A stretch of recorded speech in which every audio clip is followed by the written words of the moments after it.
Who was Sacagawea? Chapter 7. The Return Trip. The return trip wasn't quite as hard as the journey to the sea had been. Still, the travelers were often hungry and ill. Sacagawea's skill at finding plant foods was needed more than ever. She gathered wild onions and roots for the voyagers. One such root was camas. This plant has flowers so blue that a field of camas looks like a lake. She also found plants that she used as medicine. Our sick men are much better today, Lewis wrote on May 16, 1806. Sacagawea gathered a quantity of the roots of a species of fennel, which we found very agreeable. During the moon when the ponies shed, also known as May, the explorers returned to the Nez Perce Indians. They took back the horses they had left there. They needed them for the journey back over the mountains. Also in May, Pomp got sick.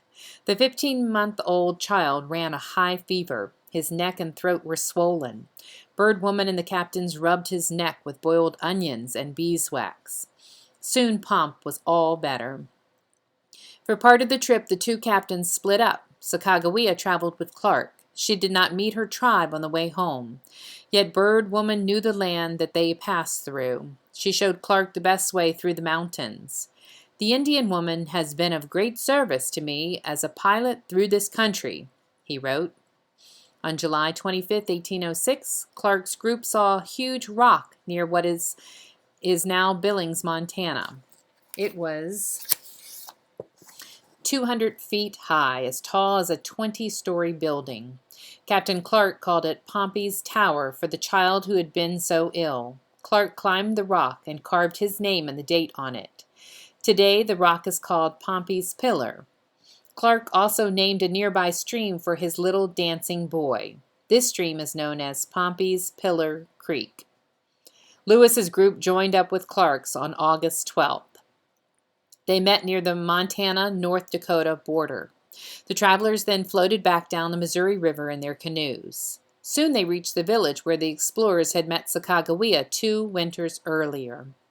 The captains paid Charbonneau $500.33. This equaled 2 years' pay for a worker at that time.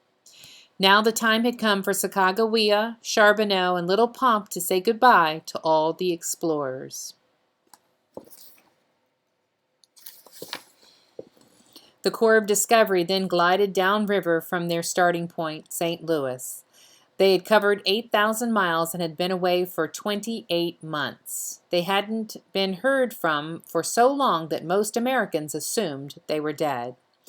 As they neared St. Louis, the men began to celebrate. Their long journey was almost over. Soon they would see their families again.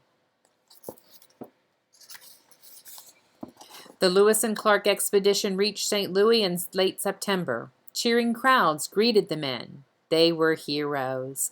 They had explored vast and distant lands. Lewis and Clark had paved the way for America's settlement of the West.